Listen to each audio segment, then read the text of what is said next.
दोस्तों, आज हम हिंदी साहित्य के इतिहास लेखन की परंपरा को शुरू करने जा रहे हैं। तो इतिहास लेखन परंपरा से क्या क्या प्रश्न बनते हैं वो अपने देखते हैं। तो देखो, हिंदी साहित्य के इतिहास लेखन परंपरा में सबसे पहले 84 वैष्णव की वार्ता ये ग्रंथ लिखा गया था गोकुलनाथ के द्वारा। तो यहां से हिंदी साहित्य इतिहास लेखन की परंपरा की शुरुआत होती है और इसके बाद 252 वैष्णव की वार्ता गोकुलनाथ ये भी इनकी है। ठीक है, लेकिन इन ग्रंथों के अंदर बहुत सारी कमियां थी, कालक्रमानुसार सही नहीं थे और भी काफी चीजें थी, इसीलिए ये ग्रंथ जो है वो लिखे हुए नहीं माने गए। जैसे भक्तमाल आ गया नाभादास का, लेकिन इसके बाद जो शुरुआत होती है वो वास्तविक शुरुआत 19वीं शताब्दी में आरंभ हुई थी। ठीक है दोस्तों, तो इसके बाद हम एक एक करके जैसे गारसा दे तासी को सबसे पहले प्रारंभ करते हैं। ठीक है दोस्तों, तो देखो दोस्तों, गारसा दे तासी हिंदी साहित्य का वास्तविक इतिहास लिखने का सर्वप्रथम प्रयास फ्रेंच विद्वान ने किया। ये फ्रेंच विद्वान थे, फ्रेंच का मतलब फ्रांसीसी विद्वान। ठीक है दोस्तों, इनकी जो रचना का नाम है वो है इस्तवार दा ला लिटरेचर एंदुई ए एंदुस्तानी। इस नाम को ध्यान से सुनना क्योंकि ये फ्रेंच नाम है, इसलिए याद करने में थोड़ी दिक्कत आ जाती है। तो देखो, इस्तवार दा ला लिटरेचर एंदुई ए एंदुस्तानी। ठीक है, यहां लिटरेचर का मतलब लिटरेचर से है। ठीक है दोस्तों, अब देखो साहित्य से, यानी कि प्रथम संस्करण, ये जो रचना है ये प्रथम संस्करण 2 भागों में आया था और 2 भागों में जिसका प्रथम भाग है वो 1839 में आया था। ठीक है दोस्तों, और जो इसका द्वितीय भाग है ये 1847 में आया था।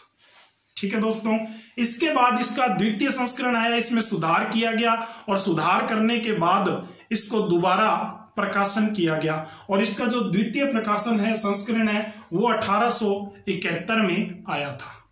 ठीक है दोस्तों, अब देखो कि इस ग्रंथ की सबसे बड़ी विशेषता क्या थी। तो देखो, इस ग्रंथ की जो भाषा थी वो फ्रेंच थी, ये ध्यान रखना। हिंदी साहित्य का इतिहास लिखा गया है, लेकिन प्रश्न हर बार पूछा जाता है पेपरों के अंदर कि इस ग्रंथ की भाषा क्या थी। तो इस ग्रंथ की भाषा क्या थी? फ्रेंच भाषा में लिखा गया था। ये बात पूरी तरह ध्यान रखना दोस्तों, बहुत बार प्रश्न पूछा जाता है। ठीक है, फिर देखो इस ग्रंथ के अंदर सबसे बड़ी कमी क्या थी? काल विभाजन का कोई प्रयास नहीं किया गया था। काल विभाजन का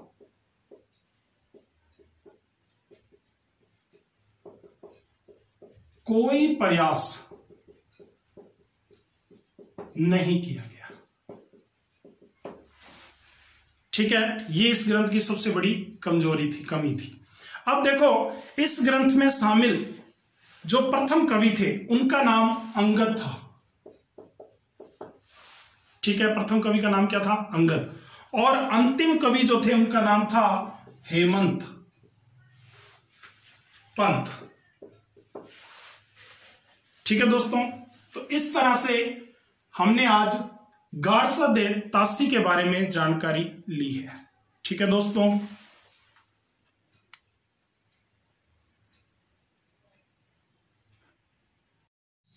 गारसा दे तासी के बाद दूसरा प्रयास ठाकुर शिव सिंह सेंगर ने किया था हिंदी साहित्य लेखन परंपरा में।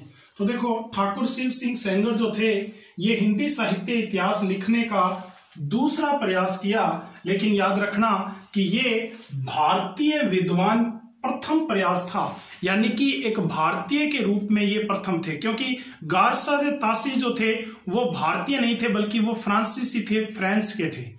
ठीक है दोस्तों, तो ये बात भी प्रश्न कई बार पूछ लिया जाता है कि भारतीय विद्वान कौन थे प्रथम जिन्होंने हिंदी साहित्य इतिहास लिखने का प्रयास किया। तो उत्तर क्या होगा? ठाकुर शिव सिंह सेंगर।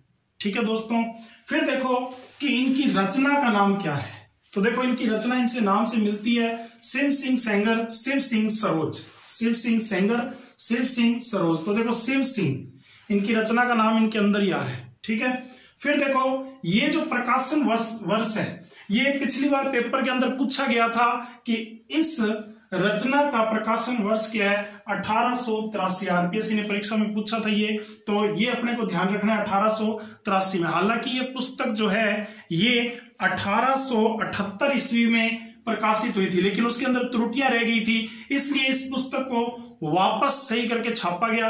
तो ये जो प्रकाशन वर्ष है वो 1883 माना गया, और आरपीएससी भी इसी को सही मानती है 1883। तो हमें भी यही याद रखना है 1883। नेट के एग्जाम में भी पूछा गया 1883, तो ये अपने को ध्यान रखना है। इस तरह से प्रश्नों पर विशेष ध्यान रखना है, ठीक है दोस्तों। फिर देखो इस ग्रंथ की प्रमुख विशेषताएं क्या है? तो इस ग्रंथ की प्रमुख विशेषताएं है, सबसे पहले इसमें 1003 कवियों का जीवन चरित्र का वर्णन किया गया है, उनके जन्म स्थान का, उनके मृत्यु स्थान का, उनकी रचनाओं का, सबका वर्णन किया गया। इसमें 1003 कवियों के जीवन चरित्र का पूरा वर्णन मिलता है, ठीक है दोस्तों।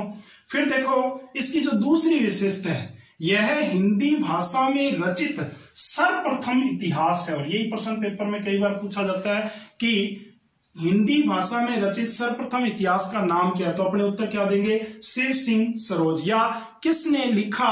तो उत्तर होगा ठाकुर शिव सिंह सेंगर, ठीक है। ओके दोस्तों, यहां तक बात। फिर देखो कि इस ग्रंथ की सबसे बड़ी कमी क्या है? तो देखो कि काल विभाजन का कोई प्रयास नहीं किया गया। तो गारसाद तासी ने भी काल विभाजन का कोई प्रयास नहीं किया, और इन्होंने भी काल विभाजन का कोई प्रयास नहीं किया। ओके, फिर देखो काल क्रम के स्थान पर हिंदी वर्णमाला क्रम को शामिल किया गया। ओके दोस्तों, तो हिंदी वर्णमाला क्रम को शामिल कर लिया गया इसके अंदर।